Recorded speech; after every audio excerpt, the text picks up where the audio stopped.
السلام عليكم ورحمة الله وبركاته.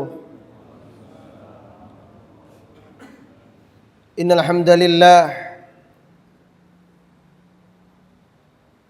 نحمده ونستعينه ونستغفره ونعوذ بالله من شرور أنفسنا وسيئات أعمالنا. من يهده الله فلا مضل له ومن يضلل فلا هادي له. أشهد أن لا إله إلا الله وحده لا شريك له وأشهد أن محمدا عبده ورسوله صلى الله عليه وعلى آله وأصحابه ومن تمسك بسنته إلى يوم الدين. Amma ba'd. Saudara-saudari jamaah salat subuh yang semoga senantiasa dirahmati dan diberkahi oleh Allah Subhanahu wa taala. Segala puji bagi Allah yang telah menghidupkan kita setelah mematikan kita. Segala puji bagi Allah Subhanahu wa taala yang masih memberikan kepada kita kesempatan untuk beribadah di saat sebagian manusia lalai dan lengah, masih lelap dan nyenyak dalam impian-impian dunianya. Kalaulah bukan karena Allah Subhanahu wa taala semata, kalaulah bukan karena pertolongannya, tidak akan sanggup salah seorang dari kita untuk bangkit dari tempat tidurnya, melangkahkan kaki, menggerakkan tangan untuk menuju rumah-rumah Allah Subhanahu wa taala, menunaikan ibadah. Maka wajib kita bersyukur dan banyak-banyak berdoa kepada Allah Subhanahu wa taala agar diberi kekuatan untuk beribadah dan mengingatnya. Seperti wasiat Rasulullah sallallahu alaihi wasallam kepada sahabat Muadz bin Jabal agar tidak melupakan di penghujung salatnya untuk berdoa, Allahumma a'inni ala dzikrika wa syukrika wa husni ibadatika. Ya Allah, bantulah aku untuk mengingatmu, bantulah aku untuk memperbaiki ibadahku kepadamu. Salawat dan salam untuk Nabi kita Muhammad sallallahu alaihi wasallam yang mengajarkan kepada kita jalan yang lurus, jalan yang berada di tengah-tengah di antara sikap berlebih-lebihan melampaui batas dan sikap meremehkan atau bermudah-mudah. Saudara-saudari kaum muslimin dan muslimat,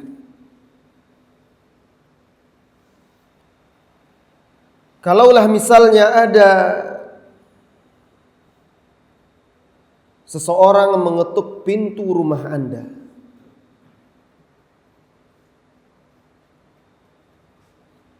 meminta bantuan atau pertolongan, Anda pun membukakan pintu rumah. Berdiri di hadapan Anda seorang miskin, pengemis, peminta, atau orang yang membutuhkan bantuan. Lalu dia mengulurkan tangannya dan dengan mengiba-iba dia meminta bantuan kepadamu. Pak, jazakallah khair, Allah barik fiik. Pak, tolong saya, bantu saya lagi susah, lagi terhimpit permasalahan. Saya butuh uluran tangan, bantuan. Saya tidak punya apa-apa lagi yang bisa untuk dimakan dan membayar hutang-hutang saya. Dengan menghibah, merendah, dia meminta bantuan Anda. Barangkali hati Anda akan tergerak untuk membantunya. Sabar Pak ya, tunggu sebentar. Anda pun pergi mengambil sedikit bantuan. Anda ulurkan tangan. Kalau dia belum makan, lapar, Anda ambilkan makanan. Kalau dia haus, dahaga, Anda ambilkan air. Kalau dia butuh uang, Anda ulurkan uang. Tetapi anehnya, ketika Anda mengulurkan tangan membantunya, orang yang meminta bantuan ini tiba-tiba berpaling, membelakangi Anda, lalu pergi meninggalkan Anda begitu saja. Aneh. Dia minta bantuan, dia butuh. Tetapi ketika Anda mengulurkan bantuan, dia malah pergi menjauh, meninggalkan Anda. Ada apa ini? Sudahlah. Mungkin dia menganggap bantuan saya ini terlalu kecil atau sedikit. Sudahlah, tidak usah diambil pusing. Tutup pintu lagi. Anda tutup pintu. Kemudian Anda kembali dengan urusan Anda di rumah. Tiba-tiba ada lagi yang mengetuk pintu. Tok, tok, tok, tok, tok, tok. Assalamualaikum. Anda buka lagi. Ternyata orang yang sama. Ada apa? Saya butuh bantuan Pak. Tolong saya lagi susah, saya belum makan. Ya, saya butuh bantuan. Beri saya sedikit bantuan untuk melunasi hutang saya. Kan tadi sudah saya bantu Pak, ini ambil. Tidak perlu ragu, ambil. Anehnya ketika Anda kembali mengulurkan tangan membantunya, dia kembali berpaling, meninggalkan Anda begitu saja. Tidak peduli dengan pemberian Anda. Ada apa ini? Lalu Anda tutup pintu. Kemudian dia datang lagi mengetuk pintu, meminta bantuan. Anda bukakan pintu, Anda berikan bantuan, dia pergi lari meninggalkan Anda. Bisa jadi salah seorang dari Anda menganggap ini orang ini mungkin orang yang tidak waras ini. Atau orang ini ada kelainan. Sudahlah, gak usah dipedulikan. Dan bisa jadi juga salah seorang dari Anda akan murka kepada dia, menghardik dia. Anda jangan mempermainkan saya. Kalau memang butuh bantuan kan sudah saya beri. Anda mau mengolok-olok saya? Jangan coba-coba. Barangkali Anda akan marah dan mengusir dia. Saudaraku, saudariku, kaum muslimin dan muslimat. Saya, Anda, kita semualah pengemis tersebut. Kita meminta-minta, mengetuk pintu langit, memohon, bermunajat kepada Allah Subhanahu wa taala 17 kali sehari semalam di dalam salat 5 waktu, meminta jalan yang lurus. Itu hanya dalam salat fardu. Belum lagi salat-salat sunat. Kita minta kepada Allah, ihdinas siratal mustaqim. Tunjukkan kami jalan yang lurus ya Allah. Anda yang meminta kepada Allah. Tunjukkan kami jalan yang lurus. Siratal ladzina an'amta alaihim, jalan orang-orang yang Engkau beri nikmat. Siapa mereka? Yaitu jalan para nabi, jalan orang-orang yang siddiq, jalan orang-orang yang mati syahid, jalan orang-orang yang saleh. Wa may yuti'illaha war rasula fa ulaika ma'al ladzina an'ama Allah alaihim minan nabiyyin was-siddiqin wasyuhada was-salihin. Mereka itu adalah sebaik-baik teman. Wa hasuna ulaika rafiqa. Itu jalan yang kita minta, jalan yang lurus. Ghairil maghdubi alaihim waladdallin. Jalan yang kami minta itu ya Allah, adalah jalan yang tengah, bukan jalan orang-orang yang Engkau murkai, yaitu jalan orang-orang Yahudi yang bermudah-mudah, yang meremehkan kebenaran. Waladdallin.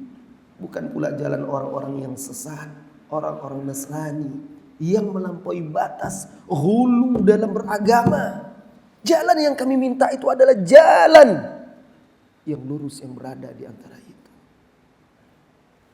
17 kali sehari semalam kita memintanya. Coba bayangkan. Apa yang terjadi? Seorang muslim yang mengulang-ulang doa tersebut di dalam solatnya, tidak sah solatnya kalau dia tidak membacanya. Realita kehidupan dia bertolak belakang. Jauh. Allah turunkan Al-Quran. Allah syariatkan Islam. Allah utus seorang Nabi dan Rasul Muhammad sallallahu alaihi wasallam untuk mengajarkan jalan yang lurus itu. Apa buktinya?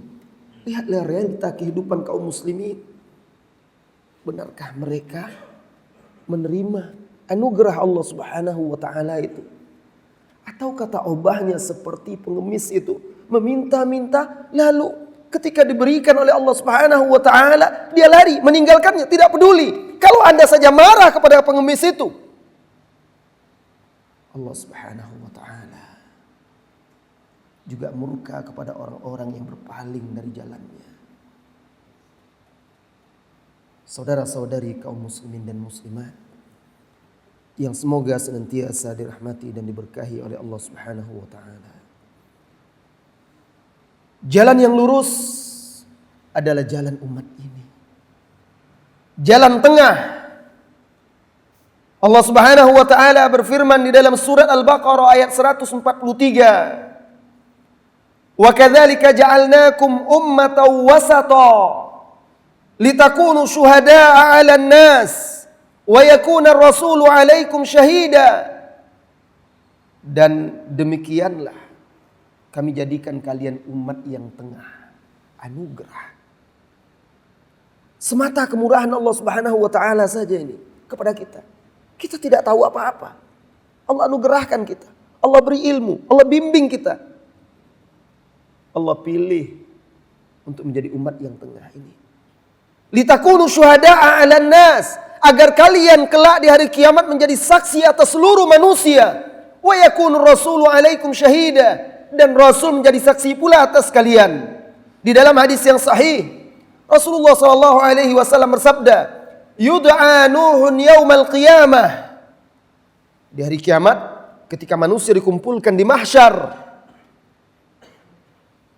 dipanggillah Nabi Nuh, Rasul yang pertama diutus kepada manusia. Fayaqul, tatkala dia dipanggil, labbaika wa sa'daik ya Rabb, aku penuhi seruanmu dengan senang hati, dengan tunduk dan patuh, wahai Rabb. Lalu Allah Subhanahu wa taala menanyakan kepada dia, hal balaght? Hai Nuh, apakah engkau telah menyampaikan amanah kepada umatmu? Fayaqulu na'am. Nuh alaihi salam menjawab iya. Lalu dikatakan kepada umatnya, ditanyakan kepada umatnya, hal balaghakum? Apakah benar Nuh telah menyampaikan kepada kalian? Umatnya yang durhaka itu berusaha untuk berbohong. Fayaquluna, mereka menjawab, ma atana min nadhir. Tidak ada seorang pun yang datang memberikan peringatan kepada kami. Lantas ketika itu Allah Subhanahu wa taala berfirman, man yashhadu lak, wahai Nuh, siapa yang akan menjadi saksimu bahwa engkau telah menyampaikan kepada umatmu?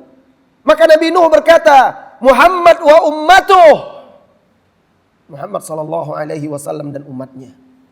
Maka kalian, kata Nabi sallallahu alaihi wasallam, bersaksi bahwa Nabi Nuh telah menyampaikan dakwah tauhid kepada umatnya.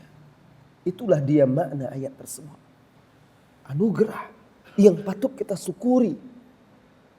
Lantas kenapa banyak kaum muslimin tidak bersyukur?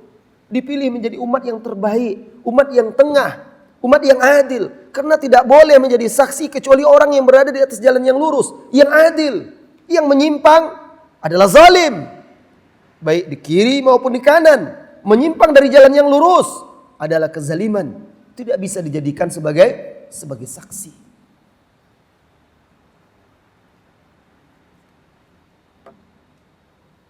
Manhaj atau jalan Islam adalah jalan yang lurus, yang tegak di atas keimanan kepada Allah dan keesaannya, serta mentauhidkannya dalam ibadah. Tidak ada sekutu baginya. Jalan lurus yang menjamin manusia untuk bisa bahagia hidup di dunia dan di akhirat. Dia adalah jalan yang berada di tengah-tengah antara sikap ifrat dan tafrid. Sikap menggampang-gampangkan, memudah-mudahkan, dan juga sikap tafrid, sifat berlebih-lebihan, melampaui batas. Maka di dalam tauhid, umat Islam, mereka mentauhidkan Allah Subhanahu wa taala, memurnikan peribadatan mereka, tidak menjadikan sekutu dan tandingan bagi Allah Azza wa Jalla. Karena jalan yang lurus adalah tauhid. Sedangkan kesyirikan adalah ghulu, melampaui batas dalam mengagungkan selain Allah Subhanahu wa taala. Lihat umat Nabi Nuh yang tersesat.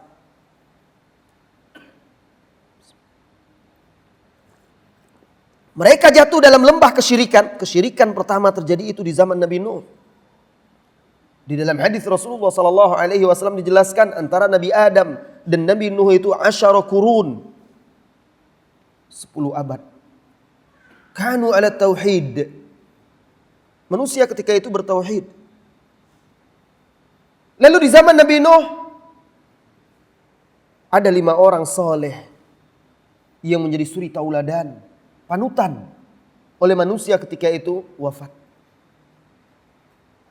Mereka adalah ulama, ahli ilmu, orang soleh.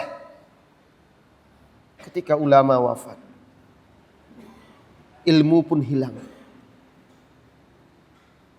digantikan oleh kebodohan dan kejahilan. Ketika itulah berganti generasi, syaitan datang menyesatkan mereka. Lalu syaitan pun mulai menanamkan kepada mereka sifat atau sikap melampaui batas dalam mencintai dan memuliakan orang-orang soleh yang sudah meninggal itu.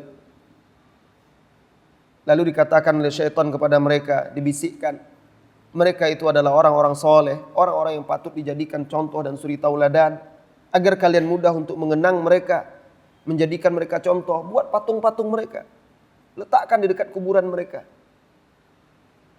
Lalu dibuatlah patung. Ketika itu mereka belum menyembahnya. Lalu bergantilah generasi. Muncul generasi berikutnya yang lebih jahil lagi, tidak memiliki ilmu.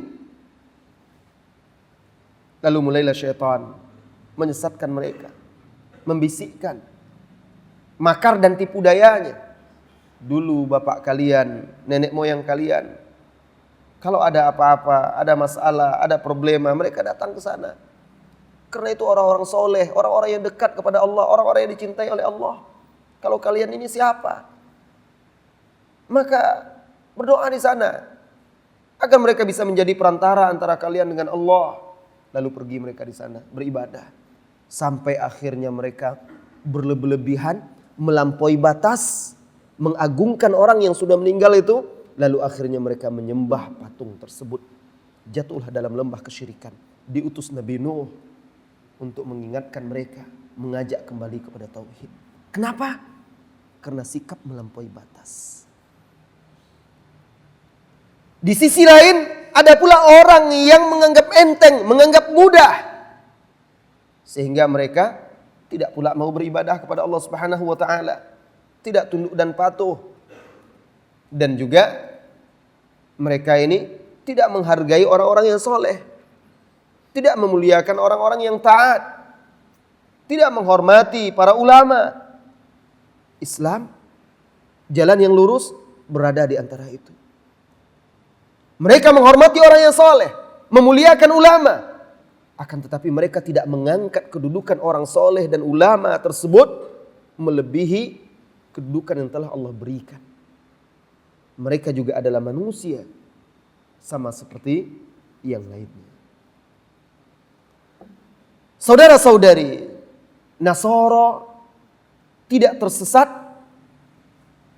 kecuali ketika mereka melampaui batas, mengagungkan, memuliakan Nabi mereka, Nabi Isa alaihissalam. Lalu mereka berikan Nabi Isa sifat-sifat ketuhanan. Akhirnya mereka menyekutukan Allah subhanahu wa ta'ala. Padahal Allah subhanahu wa ta'ala melarang mereka melakukan itu. Allah berfirman di dalam surah Al-Maidah ayat 70. Laqad akhadna mitsaqa bani Israil wa arsalna ilaihim rusula kullama ja'ahum rasulun bima la tahwa anfusuhum fariqan kadzabu wa fariqan yaqtulun.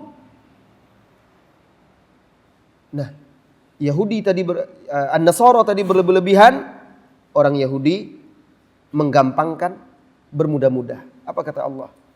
Sungguh kami telah mengambil sumpah janji kepada Bani Israel dan kami telah mengutus kepada mereka rasul-rasul. Setiap kali datang kepada mereka satu orang rasul yang tidak sesuai dengan hawa nafsu mereka, maka mereka tolak, mereka dustai, atau bahkan mereka bunuh. Orang Yahudi dimurkai oleh Allah subhanahu wa ta'ala karena mereka tidak mengamalkan kebenaran. Dianggap mudah dan enteng oleh mereka karena mereka menolak kebenaran. Orang Nasrani tersesat karena mereka beramal tanpa ilmu, berlebihan dalam beribadah dan beramal, sehingga akhirnya mereka melakukan ibadah-ibadah yang tidak disyariatkan oleh Allah subhanahu wa ta'ala. Nabi Muhammad sallallahu alaihi wasallam bersabda di dalam hadis yang diriwayatkan oleh Al-Imam Al-Bukhari dari Umar radhiyallahu anhu. Nabi sallallahu alaihi wasallam berdiri di atas mimbar, lalu beliau bersabda, "La taturuni kama aturatin Nasara ibna Maryam." Jangan kalian menyanjung-nyanjungku, memuja-mujaku seperti orang Nasara memuja menyanjung Isa bin Maryam. Fa innama ana abduh. Aku ini hanyalah hamba Allah. Faqulu Abdullahi wa rasuluh. Maka panggillah aku Abdullah dan Rasulnya. Itu dia jalan tengah yang digariskan oleh Rasulullah sallallahu alaihi wasallam. Kalau Nabi saja tidak boleh kita melampaui batas, ghulu, berlebihan dalam mencintai atau dalam mengagungkan dan memuliakannya. Apalagi manusia selain Nabi yang belum jelas lagi apakah selamat atau tidaknya di yaumil qiyamah. Kemudian juga di antara bentuk jalan tengah Islam, di antara berlebihan dan juga sikap yang bermudah-mudah, kalau tadi dalam akidah, jalan tengah Islam, jalan yang lurus dalam beribadah, bahwa Islam memerintahkan kaum muslimin untuk melaksanakan ibadah kepada Allah Subhanahu wa taala, melarang mereka melalaikan ibadah tersebut. Melaksanakan ibadah tetapi tidak berlebihan. Jangan sampai melupakan hak-hak diri dia, hak keluarga dia. Karena apabila dia melupakan hak diri dia, hak keluarga dia, berlebihan memaksakan diri dalam ibadah, jatuh dalam sikap ghulu atau melampaui batas. Sebaliknya, jika dia lalai dan lengah, maka dia jatuh dalam dosa dan maksiat karena meninggalkan perintah Allah dan Rasulnya sallallahu alaihi wasallam. Suatu hari datanglah 3 orang kaum muslimin ke rumah salah seorang istri Nabi sallallahu alaihi wasallam.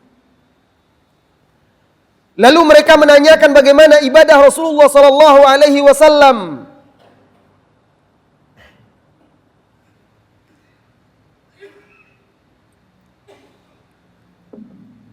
Kemudian istri Nabi sallallahu alaihi wasallam menceritakan ibadah Rasulullah sallallahu alaihi wasallam.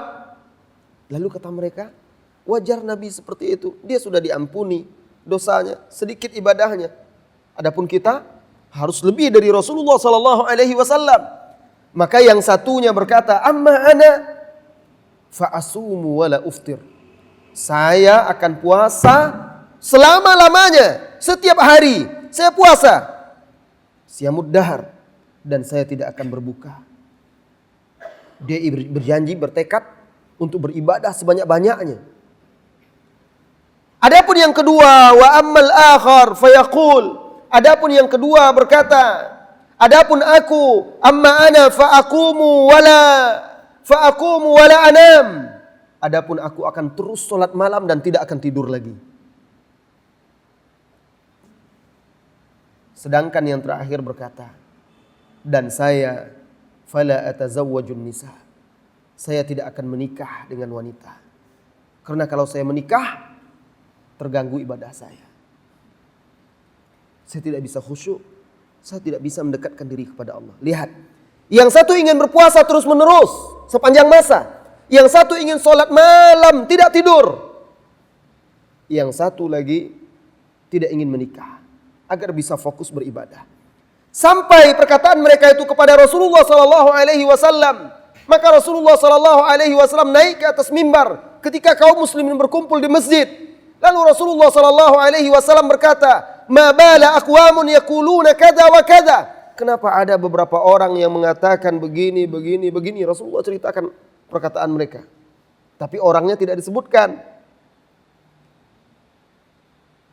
Lalu Rasulullah sallallahu alaihi wasallam bersabda, "Ama wallahi fa inni atqakum wa akhsyakum lillah." Demi Allah, aku ini adalah orang yang paling bertakwa kepada Allah dan paling takut kepada Allah di antara kalian. Asumu wa uftir. Namun begitu, aku berpuasa dan berbuka. Aqumu wa anam. Aku salat malam dan aku tidur. Wa atazawwajun nisa. Aku juga menikahi para wanita. Faman raghiba an sunnati falaysa minni. Barang siapa yang tidak suka sunnahku. Sunnah artinya jalanku. Barang siapa yang tidak suka jalanku, falaysa minni, maka dia tidak termasuk golonganku. Apa jalan Rasulullah sallallahu alaihi wasallam dalam ibadah? Jalannya adalah beliau beribadah, tapi beliau tidak melupakan hak diri dia, hak keluarga dia, hak kehidupan dia. Beliau salat tahajud, beliau juga tidur. Karena matanya punya hak, tubuhnya punya hak. Beliau berpuasa, tapi juga berbuka. Karena badannya punya hak. Dan juga beliau menikah. Karena keluarganya, rumah tangganya juga punya hak. Sahabat Salman Al-Farisi dipersaudarakan dengan salah seorang sahabat Al-Ansar. Dan sahabat ini rajin puasa, ibadah. Saking rajinnya dia beribadah, akhirnya dia lalai terhadap istrinya. Karena suaminya lalai, tidak peduli lagi kepada dia, istrinya jarang mengurus dirinya. Rambutnya kusut, pakaiannya pun tidak diurusnya. Suatu ketika Salman menginap di rumah saudaranya ini. Heran dia melihat istri saudaranya seperti itu. Ditanyanya, ada apa engkau? Kenapa engkau seperti ini? Lalu dia katakan, saudaramu Tolha, dia tidak butuh lagi kepada aku, kepada keluarganya. Dia sibuk dengan ibadahnya. Datanglah waktu makan. Dihidangkan makanan. Salman Al-Farisi dijamu. Tetapi tuan rumah tidak makan, ini sahabat Al-Ansar ini. Tidak makan. Disuruhnya Salman makan, Salman tidak mau. Sahabat ini puasa. Kalau kamu tidak makan, saya tidak makan, kata Salman. Malam harinya tidur dia di situ menginap bersama saudaranya ini. Baru beberapa saat dia tidur, Sahabatnya ini hendak berdiri mau sholat, ditariknya tangan sahabatnya ini, saudaranya ini. 6, tidur kata dia. Tidur dia. Tidak berapa lama, bangun dia lagi hendak sholat tahajud. Ditarik lagi tangannya oleh Salman. Tidur. Tidur. Begitu seterusnya. Sampai sepertiga malam terakhir, apa kata Salman Al-Farisi? Sekarang saatnya, bangunlah, sholat. Besoknya setelah sholat subuh, sahabat Al-Ansor ini mengadukan perbuatan Salman itu kepada Rasulullah SAW. Maka Rasulullah membetulkan sikap Salman itu, dan Rasulullah mengatakan sesungguhnya dirimu punya hak yang wajib engkau tunaikan, keluargamu punya hak yang wajib engkau tunaikan, Allah punya hak yang wajib engkau tunaikan. Maka tunaikanlah hak itu kepada setiap yang berhak mendapatkannya. Jalan yang tengah. Tidak berlebih-lebihan, tidak pula melalai-lalaikan, meremehkan dan menggampang-gampangkan. Jalan yang lurus yang diajarkan oleh Rasulullah SAW bukan hanya sekedar dalam masalah akidah, bukan hanya sekedar dalam masalah ibadah, bahkan juga dalam masalah kehidupan kita sehari-hari. Allah Subhanahu wa taala berfirman di dalam surat Al-Qasas, "Wabtaghi fima ataka Allahu ad-daral akhirah wa la tansa nasibaka minad dunya wa ahsin kama ahsanallahu ilaik." Carilah pada apa-apa yang Allah anugerahkan, Allah berikan untukmu dari urusan akhirat. Kejar akhiratmu, tetapi jangan lupa wala tansa nasibaka minad dunya, bagianmu dari dunia. Lihat, Allah perintahkan kita mengejar akhirat, Allah larang kita melupakan kehidupan dunia kita. Sebagian manusia berlebih-lebihan dia dalam urusan akhirat, sehingga dia meninggalkan dunianya. Padahal dia hidup di dunia. Sebagian yang lain melalaikan urusan akhirat, sibuk dengan dunianya. Islam mengajarkan kepada kita untuk mengejar akhirat kita, tapi jangan lupa sekarang kita hidup di dunia. Kita harus mencari bekal di sini untuk perjalanan kita menuju akhirat. Al-Imam Ibnu Katsir menjelaskan makna ayat ini. Qal ista'mil ma wahabaka Allah min hadzal mal al-jazil wan ni'ma at-ta'ilah fi ta'ati rabbik wat taqarrub ilaihi bi anwa'il qurubat allati yahsulu laka biha ats-tsawab fid daril akhirah. Maksudnya, carilah atau gunakanlah apa yang Allah anugerahkan kepadamu dari rizki, harta, kenikmatan dalam ketaatan kepada Rabbmu, untuk mendekatkan diri kepada Dia dengan bermacam kurbat, ibadah, sehingga engkau mendapatkan pahala di akhirat. Kemudian jangan lupakan urusanmu di dunia, bagianmu di dunia. Maksudnya, mimma abahahallahu fiha, dari perkara-perkara yang Allah mubahkan. Makan, minum, minal ma'kali, wal mashrabi, wal malabisi, wal masakin, wal manakih. Jangan engkau lupakan masalah makanmu. Jangan engkau lupakan masalah minummu. Jangan lupakan masalah pakaianmu, tempat tinggalmu, dan juga pernikahan. Itu semua bagian yang tidak boleh engkau lupakan. Fa inna li rabbika 'alaika haqqan, kata Ibnu Katsir. Sesungguhnya Rabbmu memiliki hak yang wajib engkau tunaikan. Wa li nafsika 'alaika haqqan, dan dirimu memiliki hak yang wajib engkau tunaikan. Wa li ahlika 'alaika haqqan, dan keluargamu juga memiliki hak yang wajib engkau tunaikan.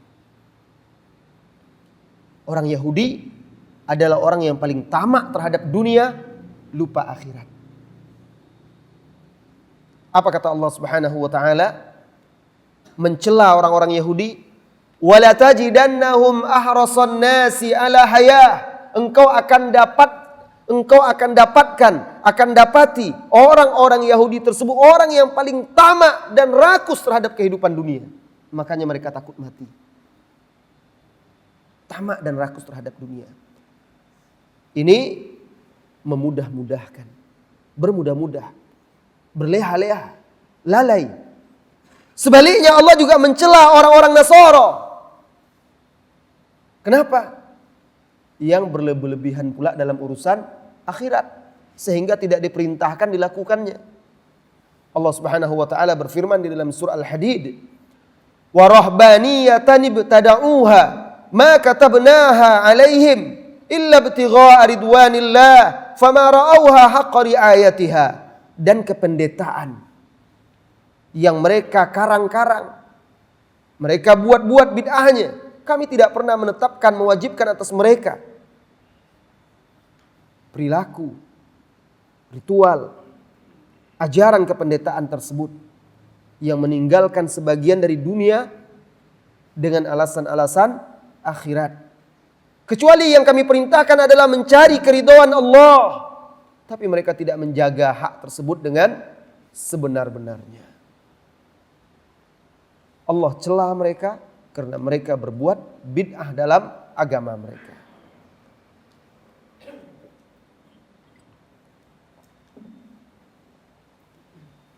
Jadi Islam berada di tengah-tengah dalam akidah, dalam ibadah, dan juga dalam kehidupan kita sehari-hari. Dan begitulah Rasulullah SAW mencontohkan dalam membaca Al-Quran misalnya. Rasulullah SAW, Allah Subhanahu wa taala juga melarang kita berlebihan mengeraskan suara, dan juga jangan terlalu pelan ketika sholat. Apa kata Allah Subhanahu wa taala? "Wala tajhar bi salatika wala takhafit biha wabtaghi baina dzalika sabila." Janganlah engkau keraskan dengan solatmu, bacaan solatmu. Jangan pula terlalu pelan, tapi ambillah jalan tengah di antara itu. Ini juga merupakan isyarat bahwa bagian dari ajaran Islam itu adalah jalan yang tengah di antara berlebihan dan juga meremehkannya. Kalau kita lihat solat Rasulullah SAW juga demikian. Beliau solat tidak terlalu panjang, tidak pula terlalu pendek. Pokoknya beliau tetap memilih yang tengah, karena perkara yang tengah itu adalah perkara yang terbaik. Jabir bin Samurah radhiyallahu anhu berkata, "Kuntu usalli ma'an Nabi sallallahu alaihi wasallam as-salawat, fa kanat salatuhu qasda wa khutbatuhu qasda." Adalah aku salat bersama Nabi sallallahu alaihi wasallam beberapa salat, dan salat beliau itu qasda. Qasda itu sedang. Wa khutbatuhu qasda, dan khutbahnya juga sedang. Sedang di sini maksudnya tidak panjang yang membuat orang jemu dan bosan, tidak pula terlalu pendek yang membuat orang susah pula paham dan mengerti. Terlalu singkat, tetapi sedang. Tidak panjang, tidak pendek. Itu khutbah Rasulullah SAW dan salatnya. Di antara jalan lurus yang diajarkan oleh Islam, di antara berlebihan, melampaui batas, dan bermudah-mudah meremehkan, yaitu Islam mengajarkan kita untuk berada di atas jalan yang lurus dalam menggunakan nikmat-nikmat Allah, karunia-karunia Allah yang mubah, seperti dalam makan, dalam berpakaian, dalam membuat tempat tinggal, rumah, kediaman kita. Maka Allah perintahkan kita tidak berlebihan. Apa kata Allah Subhanahu wa taala? "Ya bani Adam khudhu zinatakum inda kulli masjid." Wahai Bani Adam, pakailah pakaianmu, perhiasanmu setiap kali hendak sholat. Wa kulu washrabu, dan makan serta minumlah engkau. Wala tusrifu, tapi jangan melampaui batas. Silahkan Anda berpakaian, silahkan Anda membuat tempat tinggal, silahkan Anda memiliki kendaraan, silahkan makan, silahkan minum, tapi jangan melampaui batas. Jangan foya-foya, jangan berlebihan, jangan bermegah-megahan. Ini dia. Innahu la yuhibbul musrifin. Sesungguhnya Allah tidak menyukai orang-orang yang melampaui batas. Jadi, walaupun perkara itu mubah, misalnya berolahraga, olahraga mubah. Anda mau main bola, main futsal, yang lain-lain, itu perkara yang mubah. Tapi jangan melampaui batas, sehingga dijadikan pula itu hobi. Hampir setiap hari main bola, main futsal. Akhirnya terlalaikan yang lainnya. Kewajiban-kewajiban, akhirnya sholat jadi terlambat. Waktu terbuang. Silakan olahraga, tapi jangan melampaui batas. Ini dalam hal perkara yang mubah. Dan juga tidak boleh kita meninggalkan perkara yang mubah dengan keyakinan menganggap itu haram. Itu juga tidak boleh. Itu namanya bermudah-mudah, meremehkan, melalaikan. Kemudian juga di antara ajaran Islam yang lurus, yang berada di antara sikap melampaui batas dan berlebih-lebihan, yaitu Islam memerintahkan kita berinfak, bersedekah, tetapi dengan tidak pelit, tidak pula berlebih-lebihan. Diajarkan oleh Islam. Allah Subhanahu wa taala di dalam Al-Qur'an melarang kita pelit, dan pelit itu adalah sifat orang Yahudi. Di sisi lain, Allah juga memuji hamba-hambanya yang apabila berinfak mereka tidak melampaui batas. Apa kata Allah di dalam surah Al-Furqan? Walladzina idza anfaqu, yaitu orang-orang yang apabila mereka berinfak, bersedekah, lam yusrifu, mereka tidak berlebih-lebihan, walam yaqturu, mereka juga tidak pelit, wa kana baina dzalika qawama, mereka berada di antara itu. Baik infak terhadap keluarga, infak nafkah terhadap keluarga, maka jangan berlebih-lebihan menafkahi harta itu kepada keluarga yang akhirnya menyebabkan keluarga itu lalai dan lengah. Jangan berlebih-lebihan memberikan harta kepada anak sehingga dia lalai dan lengah oleh harta tersebut. Kemewahan, kehidupan dunia yang gemerlap, berlebih-lebihan sering membuat orang tersesat dan salah jalan. Orang tua, anak kecil-kecil sudah diberi handphone yang canggih-canggih lagi, sehingga bebas mereka menggunakannya untuk hal-hal yang tidak baik. Akhirnya lalai dan lengah. Di sisi lain, jangan pelit. Karena teknologi itu bisa juga digunakan untuk sesuatu yang bermanfaat. Untuk berdakwah, untuk menyebarkan kebaikan. Tetapi berada di antara itu, berada di tengah-tengah. Nah, jalan tengah Islam ini, wahai saudara, wahai saudari kaum muslimin dan muslimat, ini yang kurang dipahami oleh kaum muslimin hari ini. Sehingga sebagian kaum muslimin melampaui batas dalam mengamalkan Islam, dalam bermuamalah, dalam berakhlak, dalam berperilaku. Sebagian yang lainnya jatuh dalam jurang yang lainnya, meninggalkan ajaran Islam, baik dalam akidah, ibadah, dalam akhlak, dalam perilaku, dan dalam berbagai aspek kehidupan. Sehingga akhirnya terjadi ketimpangan-ketimpangan di tengah masyarakat antara orang yang jatuh ke lembah kesyirikan, penyimpangan-penyimpangan, seperti contohnya orang-orang yang melampaui batas dalam menghukumi saudara-saudaranya sehingga dihukumi saudara-saudaranya kafir. Seperti orang-orang Khawarij, seperti ISIS yang ada sekarang di Irak dan di Suriah. Mereka juga jatuh dalam lembah melampaui batas dalam menghukumi dan mensikapi orang-orang yang berseberangan atau berselisih dengan mereka. Mereka menghukumi kaum muslimin yang melakukan dosa besar itu kafir, kata mereka. Mereka keluarkan dari agama. Dan menurut mereka kekal di dalam neraka. Ini melampaui batas.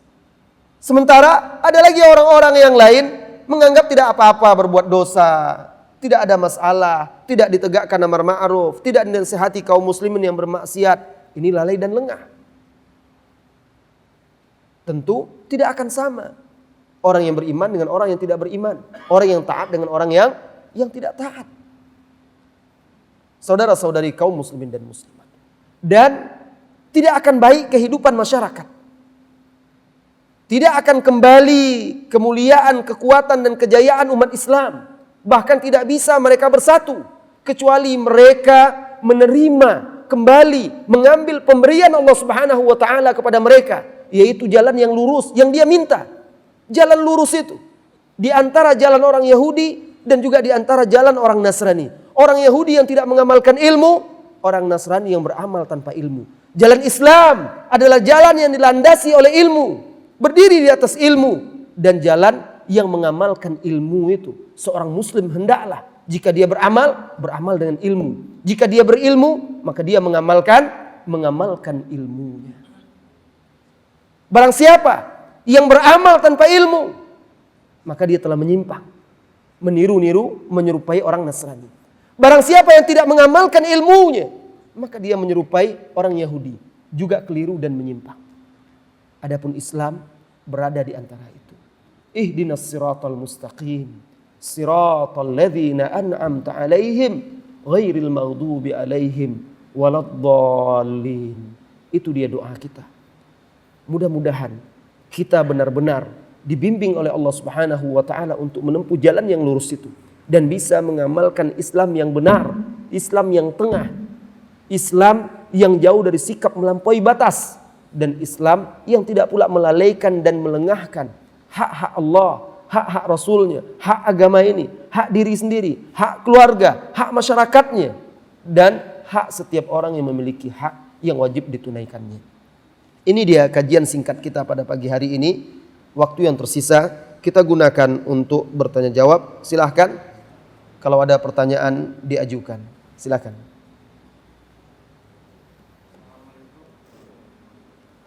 Waalaikumsalam warahmatullahi wabarakatuh.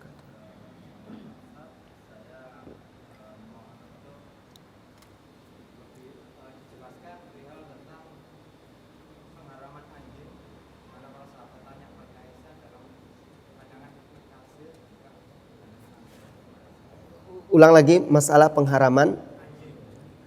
Haram masalah apanya nih?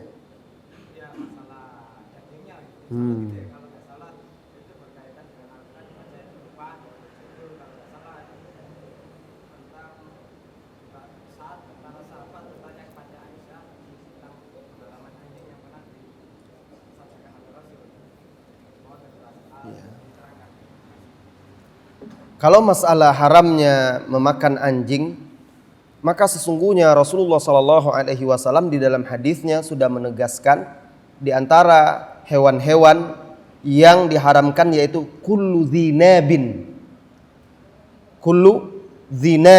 setiap hewan-hewan yang memiliki taring, minal muftaris, dari hewan-hewan yang memangsa dengan taringnya.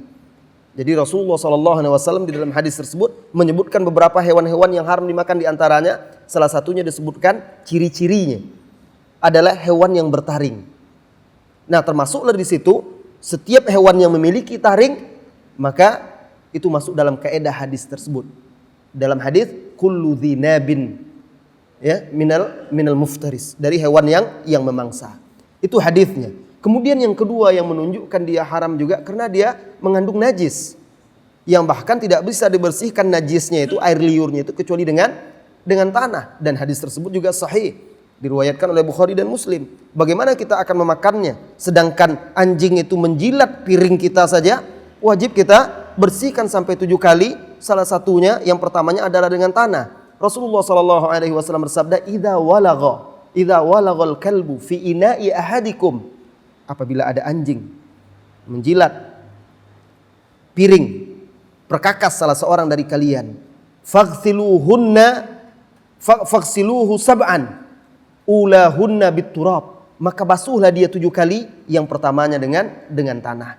Nah, kalau saja seperti itu, bagaimana ada orang mengatakan bahwa memakan anjing itu dibolehkan di dalam Islam?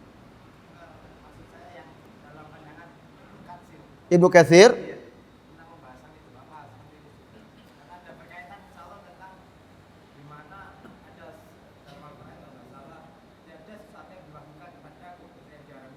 itu di surah Al-An'am. Iya, saya tahu. Ibnu Katsir sama seperti Imam Asy-Syafi'i. Beliau mengharamkan anjing. Ya, beliau termasuk mengharamkan anjing, mengharamkan kucing, hewan-hewan yang bertaring. Adapun ayat itu ayat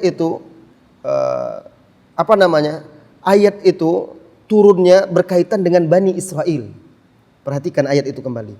ayat itu berkaitan dengan Bani Israel. Ya, jadi ketika kita hendak memahami satu hukum dari ayat, kita lihat dulu ayat yang sebelumnya, ayat yang sesudahnya. Ayat itu berkisah tentang Bani Israel, hewan-hewan yang diharamkan kepada Bani Israel apa saja. Nah, tentu berbeda syariat di zaman Bani Israel dengan kita berbeda. Bahkan mereka di zaman Bani Israel diharamkan memakan lemak, sedangkan kita boleh. Lemak sapi mereka tidak boleh, lemak kambing mereka tidak boleh. Pokoknya yang lemak tidak boleh. Nah, adapun di dalam Islam dibolehkan. Jadi ada di zaman Bani Israel itu berbeda syariatnya. Kita adalah syariat Nabi Muhammad. Itu yang pertama. Kemudian yang kedua, ayat tersebut adalah disyarahkan atau dijelaskan oleh hadis-hadis Rasulullah SAW. Ketika kita memahami ayat, harus kita pahami dengan dipandu oleh hadis-hadis Rasulullah SAW juga. Kenapa? Karena tugas Rasulullah SAW adalah menjelaskan makna ayat itu. Tidak mungkin hadis yang sahih akan bertentangan dengan ayat Al-Quran. Di dalam ayat Al-Quran kadang disebutkan secara global saja. Detailnya ada di dalam hadis-hadis. Bahkan di dalam ayat surah Al-Maidah itu disebutkan hanya beberapa saja yang haram. Sementara di surat Al-Maidah ayat 3 lebih banyak lagi. Dirinci lebih banyak lagi. Nah, ini ayat saling menafsirkan satu dengan yang lainnya. Tidak mungkin kita ambil ayat di surah Al-An'am itu bahwa tidak ada yang diharamkan, yang diwahyukan kepadaku kecuali disebutkan di situ beberapa buah saja. 4. Lalu kita tinggalkan yang di surah Al-Maidah itu. Tidak mungkin, dia sama-sama Al-Quran. Allah berfirman di dalam surah Al-Maidah, "Hurrimat alaikumul maitatu," bangkai, "waddamu," darah, "walahmul khinzir," itu daging babi, "wa ma uhilla li ghairillah bih," dan juga yang disembelih untuk selain Allah, "wal munkhaniqatu," kemudian hewan yang munkhaniqatu yang jatuh dari tempat yang tinggi lalu mati dia karena jatuh. Wal mauqudhatu, wal mauqudhah itu hewan yang berbenturan dengan benda yang keras, jadi dipukul pakai kayu. Wan natihatu, hewan yang mati berladu, kambing berladu. Wa ma akala sab'u, dan juga hewan yang sisa-sisa dimakan oleh hewan buas. Lihat, banyak sekali disebutkan di situ. Apakah kita tinggalkan ayat ini lalu hanya kita pakai di surah Al-An'am saja? Tentu tidak mungkin. Dia sama-sama Al-Quran. Ini menunjukkan kalau kita hendak menyimpulkan satu hukum dari ayat, harus kita cari dahulu ayat yang semakna dengan itu, lalu kita lihat. Terkadang di ayat yang satu ini global, di ayat yang sini dirinci. Sebagai contoh juga, ayat itu saling menafsirkan satu dengan yang lain. Ada orang mengatakan iblis itu termasuk malaikat, kata dia. Nah, kenapa? Karena kan Allah Subhanahu wa taala berfirman, "Wa idz qulna lil malaikati isjudu li adama fasajadu illa iblis." Ketika kami perintahkan kepada malaikat, sujudlah hai malaikat, semuanya sujud kecuali iblis. Nah, berarti kan iblis itu dari malaikat. Padahal di ayat lain di surat Toha ada dijelaskan di situ dikatakan illa iblis fafasaqa wa kana minal jinni, kecuali iblis maka dia menentang perintah Allah, wa kana minal jinni, dan dia termasuk golongan jin. Berarti ayat yang awal tadi, yang sebelumnya itu diperjelas dan dipertegas di ayat yang lain bahwa iblis tidak termasuk golongan malaikat. Jadi ayat menafsirkan dengan ayat yang lainnya. Kemudian jika kita tidak temukan tafsir dari ayat, maka kita cari tafsir dari hadis. Jika tidak kita temukan tafsir dari hadis, dari perkataan para sahabat, tafsir para sahabat, karena sahabat belajar dari Nabi SAW, seperti mungkin dari Ibnu Abbas radhiyallahu anhuma, dari Abdullah bin Mas'ud dan lain-lainnya. Jika ternyata tidak juga kita dapat, tidak ada dari Al-Quran, tidak dari hadis, tidak pula dari aqwalus sahabah, maka sebagian ulama mengatakan kita kembalikan kepada makna bahasa Arab, ditafsirkan sesuai dengan kandungan makna bahasa Arab. Nah, ada pemaparannya dalam bahasa Arab, ini maknanya begini, begini, begini. Dan perlu diketahui juga, tidak semua sahabat tahu seluruh tafsir Al-Quran. Bahkan Ibnu Abbas saja radhiyallahu anhuma, awalnya dia tidak tahu apa makna fatir. Fatiris samawati wal ard. Dia tidak tahu apa makna fatir itu. Sampai suatu ketika dia mendengar orang Arab bertengkar, Arab Badui bertengkar memperebutkan satu sumur. Yang satu mengaku dia yang membuatnya. Apa kata yang satu itu? Ana fatartuha. La bal ana fatartuha. Saya fatartuha. Artinya ana fatiruha. Saya yang pertama membuat sumur ini. Kata yang satu lagi, saya yang pertama membuatnya. Ibnu Abbas dengar, baru dia paham. Oh, makna fatiris samawati itu. Artinya Allah yang menciptakan langit dan bumi ini tanpa ada yang mendahuluinya. Artinya dia paham makna itu dari bahasa. Nah, dari sinilah bolehnya menafsirkan ayat itu dengan pemahaman bahasa jika tidak ditemukan tafsirnya dari hadis, dari ayat atau dari hadis. Allahu a'lam bissawab. Silahkan kalau ada pertanyaan yang lain. Naam, silahkan. Waalaikumsalam warahmatullahi wabarakatuh.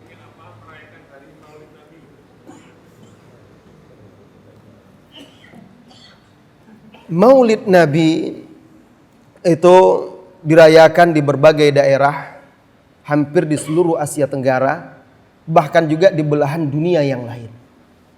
Dengan tujuan dalam rangka mengungkapkan cinta kaum muslimin kepada Rasulullah SAW.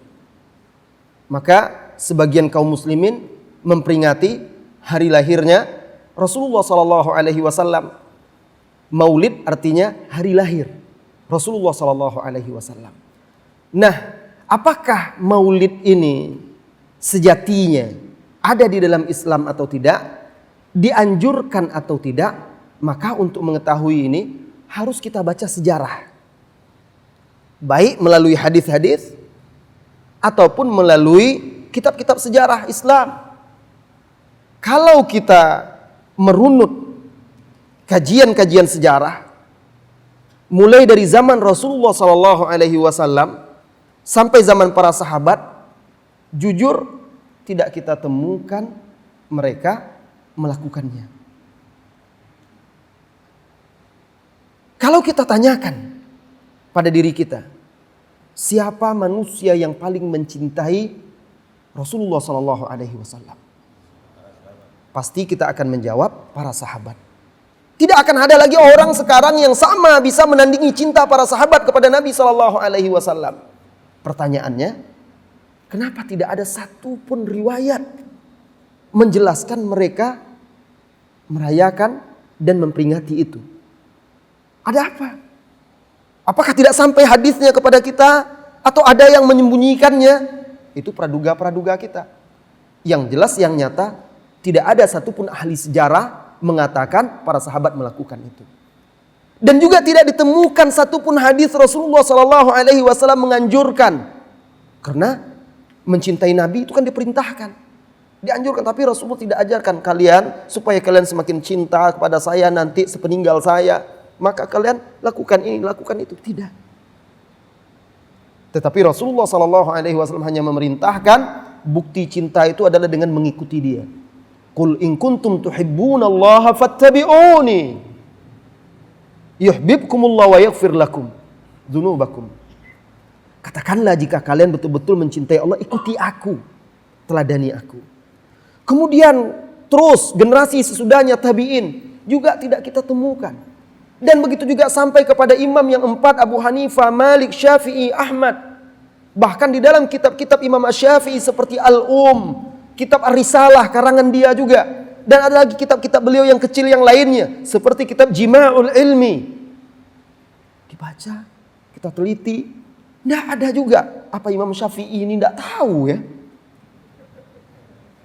Beliau adalah seorang imam, seorang ulama yang diakui oleh dunia. Mazhabnya tersebar di berbagai penjuru dunia. Tetapi kok nggak ada satupun ada riwayat dari dia. Ini menjadi tanda tanya dan keanehan. Kemudian terus akhirnya setelah lewat masa imam yang empat ini, kemudian masa-masa khalifah Bani Abbasiyah pun sudah mulai melemah. Lalu akhirnya muncul Bani Ubaid dari Afrika Utara. Bani Ubaid namanya. yang diteliti oleh para ahli sejarah, ternyata mereka ini adalah orang-orang Yahudi yang menyamar, mengaku sebagai keturunan Fatimah radhiyallahu anha. Setelah diteliti nasabnya tidak nyambung sama sekali. Lalu mereka melakukan sebuah gerakan, membentuk kekuatan, berperang mereka di Afrika awalnya, sampai akhirnya mereka memiliki kekuasaan dan kekuatan. Lalu akhirnya mereka menyeberang, menyerang Mesir dan berhasil menaklukkan Mesir. Sejak itu Mesir berada dalam kekuasaan mereka di zaman-zaman lemahnya daulah atau khalifah Bani Abbasiyah. Sekitar 3 abad lah. Bayangkan, hampir 300 tahun lebih atau lebih dari 300 tahun Mesir dikuasai oleh orang-orang Syiah Bani Fatimiyah. Syiah Fatimiyah namanya. Nah, Syiah Fatimiyah ini memiliki ajaran yang aneh sekali. Banyak ulama mereka bunuh. Dan aneh sekali, mereka memerintahkan rakyatnya sujud kepada mereka. Apabila nama mereka disebut, nama-nama khalifah disebut, sujud di pasar-pasar pun sujud. Ternyata mereka yang memulai perayaan-perayaan ini. Mereka buatlah peringatan Maulid Hasan, peringatan Maulid Husain, peringatan Maulid Ali, Ahlul Bait semuanya, sampai peringatan Maulid Nabi SAW. Karena waktu itu mereka memiliki kekuasaan. Mereka yang berkuasa, mereka bisa menekankan budaya tersebut sehingga akhirnya terbiasa masyarakat, melekat pada mereka. Lalu menyebarlah kemana-mana. Sementara ulama-ulama waktu itu ada yang mengingkari tapi tidak banyak karena khawatir dibunuh. Bahkan ada salah seorang ulama ditangkap. Saya lupa nama imam tersebut. Imam yang sangat terkenal ditangkap, dihadapkan kepada dia, kepada salah seorang khalifah itu. Saya dengar kamu mengatakan kepada manusia, kalau saya punya 10 anak panah, maka 10 yang 9-nya saya tembakkan panah tersebut kepada orang-orang kafir Romawi, dan 1 saya tembakkan kepada Bani Fatimiyah. Apakah benar engkau mengatakan itu? Apa kata ulama ini? Tidak. Tetapi aku mengatakan, kalau aku memiliki 10 anak panah, semuanya aku tembakkan kepada kalian. Kenapa? Karena kalian merubah agama Nabi Muhammad SAW, kata dia. Sampai akhirnya dia dibunuh. Dibunuh dengan keji, disiksa oleh salah seorang khalifah Bani Abbasiyah ini. Bani Fatimiyah ini. Nah, sampai akhirnya di tahun 500-an Hijriyah muncul Nuruddin Az-Zanki, paman dari Salahuddin Al-Ayyubi. Ketika itu khalifah sudah lemah, khalifah Bani Abbasiyah. Yang berkuasa adalah Salatin, sultan-sultan, kerajaan-kerajaan kecil. Nah, Nuruddin Az-Zanki ini salah seorang sultan yang cinta kepada sunnah, cinta kepada ulama, cinta kepada Islam, dan berjihad melawan orang-orang kafir. Mulailah dia berjihad. Sementara kaum salib waktu itu zaman sudah mulai perang salib itu. Mulailah orang-orang salib menyerang negeri-negeri Islam. Dan dia menyusun kekuatan untuk berjihad. Dia lihat orang-orang Syiah Fatimiyah, Syiah Batiniyah juga disebut seperti itu. Ini duri dalam daging. Mereka yang membantu orang-orang Perancis masuk ke Mesir. Dan akhirnya dia memutuskan untuk menguasai Mesir dahulu dan memerangi Syiah Batiniyah. Maka berperang sampai akhirnya dia meninggal, dilanjutkan oleh Salahuddin Al-Ayyubi. Di zaman Salahuddin akhirnya bisa ditumpas dan Mesir kembali kepada pangkuan Ahlus Sunnah wal Jamaah. Setelah itu barulah Salahuddin berperang untuk merebut Palestina, Baitul Maqdis, sampai akhirnya Allah berikan. Jadi dari situ awalnya, sebagaimana dijelaskan oleh Ibnu Waddah, Abu Syamah, dan juga Imam Abu Syamah At-Turtusi Asy-Syafi'i dalam mazhab Syafi'i juga menjelaskan asal usul perayaan Maulid ini. Lalu tersebar kemana-mana. Dan karena kita ini kurang belajar, akhirnya ya kita ikut-ikuti juga. Nah, akhirnya kita tidak tahu. Nah, sekarang pertanyaannya, kalau memang tidak ada, diperintahkan, dianjurkan oleh Rasulullah SAW, apakah bagus kalau kita melakukannya? Kan bagus itu orang berkumpul ke masjid, anak-anak muda datang ke masjid, daripada mereka keluyuran dan segala macam. Saudara-saudari kaum muslimin dan muslimat, sesuatu yang tidak pernah dicontohkan dan dianjurkan oleh Rasulullah SAW, lalu kita anggap baik, maka itu tidak akan bisa memberikan perubahan kepada umat. Buktinya sudah dari dulu lagi. Umur saya sekarang 39. Berarti sudah 39 kali pula semasa hidup saya orang merayakan Maulid Nabi, kaum muslimin. Tapi saya lihat di negeri, di tempat saya, di kampung saya, bukan bertambah baik umat ini, padahal tambah semarak perayaan Maulid Nabi. Enggak, ini terus terang aja. Bukan tambah baik. Orang semakin semarak. Memang kalau dulu enggak ada pakai musik-musik, sekarang ada pakai musik-musik tambahannya. Makanan, kue, apa dan segala macamnya. Tapi saya perhatikan orang kok masjid semakin sepi. Yang anehnya lagi, saya tidak habis pikir bagaimana nanti kita berkata kepada Rasulullah di hari kiamat. Bayangkan, malam itu kita peringati di masjid ramai-ramai kita, mengingat perjuangannya dan segala macam. Besok berkumandang azan subuh, tidak ada lagi orang yang banyak itu. Tinggallah sesap dua sap. Mana dia orang yang berkumpul datang malam itu? La ilaha illallah. Itu terus tak dari tahun ke tahun. Jadi apa manfaat yang ingin kita ambil? Apa faedahnya? Kita orang-orang yang berakal. Coba kita pikirkan. Kita renungkan. Apanya yang salah sebenarnya? Karena sesuatu kalau bukan bagian dari yang dianjurkan, diajarkan oleh Rasulullah SAW, kita gunakan untuk memperbaiki umat, dia tidak akan memberikan apa-apa. Kecuali sekedar mazhar, penampilan. Tetapi kualitas kita tidak ada. Jadi ini sedikit jawaban saya. Mudah-mudahan bisa dipahami. Dan saya coba menjawabnya seringkas mungkin. Ya, tetapi mudah-mudahan bisa dipahami. Dan silahkan membahas lagi, mempelajari lagi dari kitab-kitab, buku-buku para ulama. Baik dari mazhab Syafi'i misalnya kitab-kitab ulama-ulama terdahulu seperti Imam Nawawi. Bahkan dalam kitab-kitab Imam Nawawi itu juga tidak kita temukan. Imam Suyuti yang lebih belakangan lagi juga kita tidak dapati. Nah, itu semua ulama-ulama besar yang ternyata di dalam kitab-kitab mereka tidak ada sama sekali pengajaran, anjuran untuk itu. Allahu a'lam bissawab. Sampai di sini pertemuan kita kali ini, waktunya sudah habis. Wassallallahu wasallam ala nabiyyina Muhammad walhamdulillahirabbil alamin. Insyaallah nanti ada pertemuan terakhir kita di Asy-Syifa dengan judul Kisah Cinta Paling Indah. Subhanakallahumma bihamdika asyhadu an la ilaha illa anta astaghfiruka wa atubu ilaik. Assalamualaikum warahmatullahi wabarakatuh.